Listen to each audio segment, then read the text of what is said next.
ಹೆಚ್ಚು ಹೆಚ್ಚು ಹಣ ಇದ್ದವರಿಗೆ ಸ್ವಲ್ಪ ಸಮಾಧಾನಿಯಾಗಿರ್ತಾನೆ.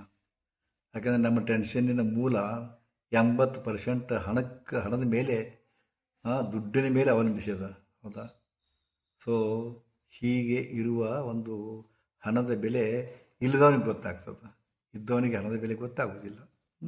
ಸೊ ಯಾರಿಗಿಲ್ಲವೋ, ಯಾರು ಹಣ ಹಣ ಅಂತಿಕೊಂಡು ಬಡ್ದಾಡ್ತಾರೋ, ಯಾರು ನಿತ್ಯದ ಖರ್ಚುಗಳನ್ನು ವೆಚ್ಚವನ್ನು ಸರಿದೂಗಿಸ್ಲಿಕ್ಕೆ, ಆವಕ್ ಮತ್ತು ಜಾವಕಗಳನ್ನ ಸರಿದೂಗಿಸ್ಲಿಕ್ಕೆ ವ್ಯರ್ಥಾಲಾಪ ಮಾಡ್ತಾರೆ, ಒದ್ದಾಡ್ತಾರೆ, ಅಂಥವ್ರಿಗೆ ಒಂದು ತಂತ್ರವನ್ನು ನಾನು ನಿಮಗೆ ಹೇಳ್ತಾ ಇದ್ದೀನಿ. ಅತ್ಯಂತ ಸರಳ ತಂತ್ರ.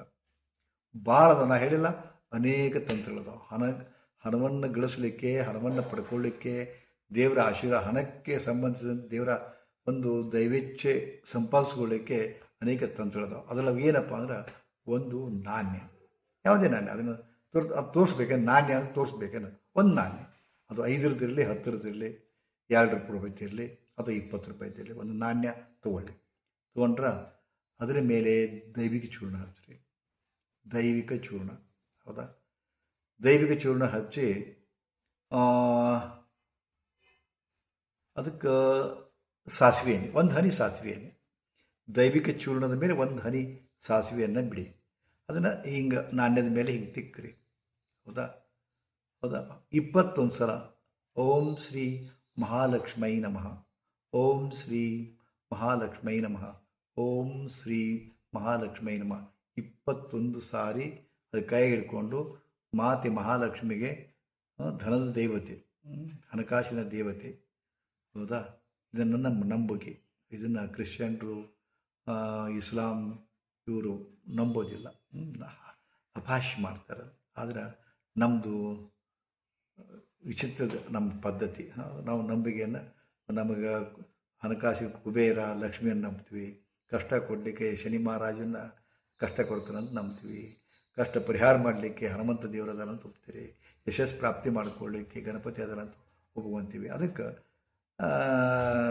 ಅದಕ್ಕೆ ಒಂದು ಹನಿ ಸಾಸಿವೆ ಎಣ್ಣೆ ಹಾಕ್ಕೊಂಡು ಇದನ್ನು ಸಂಕಲ್ಪ ಮಾಡಿಕೊಳ್ಳಿ, ಮಹಾಲಕ್ಷ್ಮಿಗೆ ಮಾಡಿಕೊಂಡು ಲಾಕರ್ನಾಗ ಇಡಿ. ಲಾಕರ್ನಾಗ ಇಟ್ಟು ಅದನ್ನು ನೋಡಿ, ಸುಮ್ಮನೆ ಲಾಕರ್ನಾಗ ಇಟ್ಟು ಸುಮಾರು ಒಂದು 3 ತಿಂಗಳ ಲಾಕರ್ನಾಗ ಇಟ್ಟು ಪರೀಕ್ಷೆ ಮಾಡ್ತಾಯಿರಿ.